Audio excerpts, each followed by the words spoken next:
అసూయతో బ్రతికే వారికి సరైన నిద్ర ఉండదు.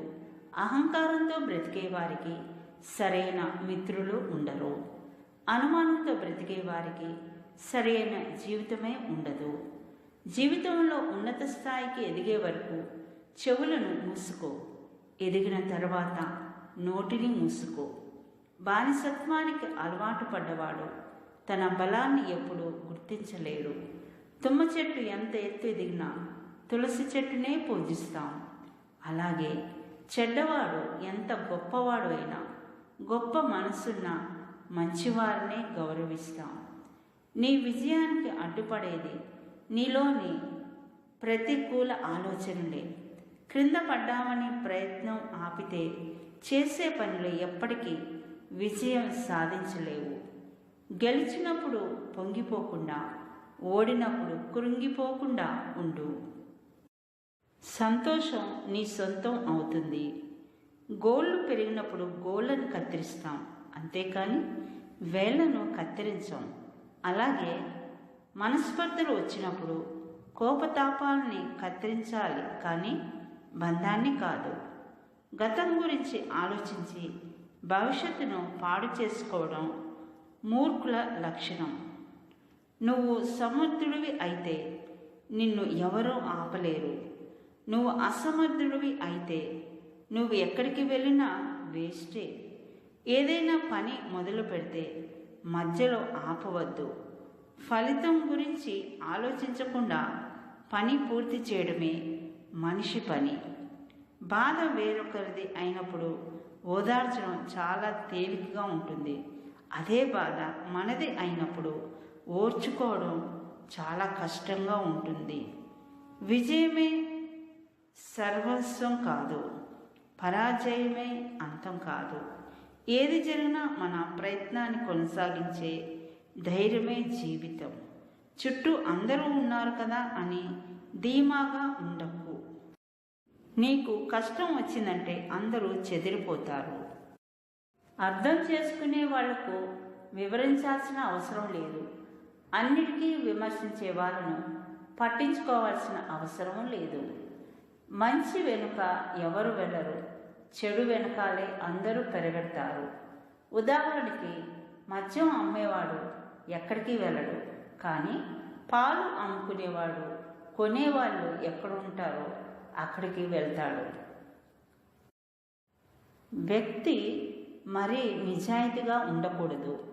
నిటారుగా ఉన్న చెట్టునే ముందు నరికేది, నిజాయితీ పరులనే ముందు చిత్తు చేసేది. కొన్ని అబద్ధాలు ఆలోచించకుండా నమ్ముతాం, కొన్ని నిజాలు నమ్మడానికి కూడా ఆలోచిస్తాం. అలవాట్లు సరిగా లేకుంటే ఎంతటి ఐశ్వర్యవంతుడు అయినా బికారిగా అవుతాడు. ఆకలి తీర్చుని అహంకారం, ఆనందం ఇవ్వని ఆదాయం, ఆత్మీయత లేని అనుబంధం ఉన్నా లేనట్లే.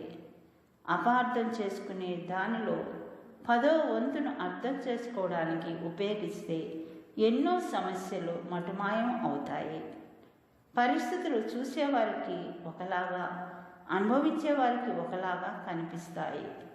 అనుభవించేవారికి ఉన్నంత బాధ చూసేవారికి ఉండదు.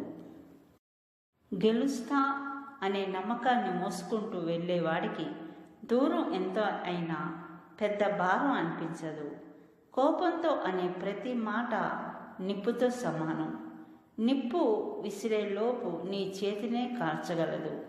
నీవు ఏ పని చేసినా ఎవరో ఒకరు రాళ్ళు విసురుతూనే ఉంటారు. వాటితో నీ చుట్టూ గోడ కట్టుకోవచ్చు. వాటన్నిటినీ మీ గెలుపు బాటగాను పరుచుకోవచ్చు. నిర్ణయం మీ చేతుల్లోనే ఉంది. జీవితంలో ఎన్ని కష్టాలు వచ్చినా బాధపడకు. రేపు అనే ఒక రోజు ఉంటుంది.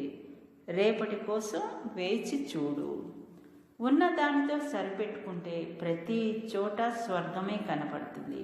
లేని దానికోసం ఆరాటపడుతూ వేసే ప్రతి అడుగు నరకమే అవుతుంది. ఆనందాన్ని ఇచ్చేవన్నీ మనకు మంచివి కావు, బాధ కలిగించేవన్నీ మనకు చెడ్డవి కావు. నువ్వు ఏమి చేసినా నిజాయితీగా చేస్తే ఎవరికి సమాధానం చెప్పాల్సిన పని లేదు. ఎదగాలంటే ఒదిగి ఉండడం నేర్చుకోవాలి. గెలవాలంటే ఓటమిని ఒప్పుకోవడం నేర్చుకోవాలి. సర్దుబాటు లేనిదే జీవితంలో ఏది సంపూర్ణం కాదు. కంటి చూపు లేనివాడు గుడ్డివాడు కాదు. తన తప్పులను తెలుసుకోకుండా తానే కరెక్ట్ అని మూర్ఖంగా ఉండేవాడే గుడ్డివాడు. తేనె తీగ మకరందాన్ని గ్రహించేటప్పుడు ఎంతలా ఆస్వాదిస్తూ గ్రహిస్తుందో, మనం చేసే పనిని కూడా ఆ విధంగా ఆస్వాదిస్తూ చేస్తే తప్పకుండా మంచి ఫలితాలు ఉంటాయి. అసత్యమైన దానికి దూరంగా సత్యాన్ని అంటిపెట్టుకుని ఉంటే విజయం సాధించగలం. ఆలస్యమైనప్పటికీ విజయం సాధించే తీరుతాం.